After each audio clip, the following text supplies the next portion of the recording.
আচ্ছা শোনো, কাল আমি বীর গোবিন্দপুরে জমিদারের বাড়িতে অন্নভোগ গ্রহণ করতে যাব। কেন শুনি? সে তোমাকে নিমন্ত্রণ করেছে বুঝি? না, নিমন্ত্রণ তো করেনি, কিন্তু ওনার বাড়ির অন্নভোগ খাওয়ার খুব ইচ্ছে করছে।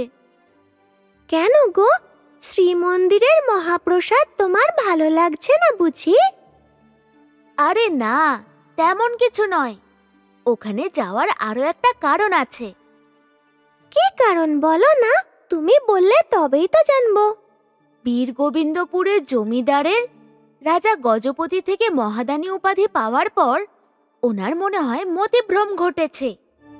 নমস্কার মহাদানী প্রভু, আমার স্ত্রীর শরীর ভালো নেই।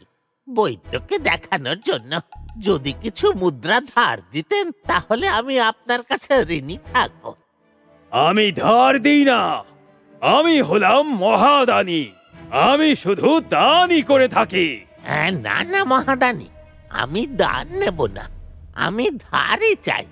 কিছুদিনের মধ্যেই আমি শোধ করে দেব।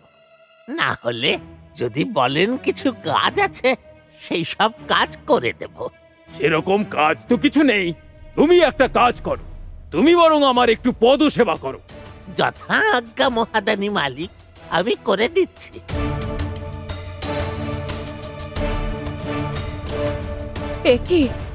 এ তুমি কি করছো?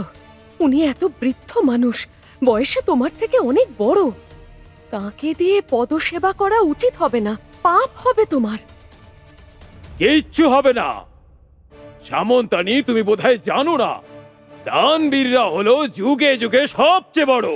কারণ যে দান করে তার হাত সর্বদা সবার উপরে থাকে, আর যে নেয় তার হাত থাকে তলায়। আমি দান করছি মানে আমি দাতা, অর্থাৎ আমি হলাম সবচেয়ে বড়, আর যে নিচ্ছে সে হলো ছোট।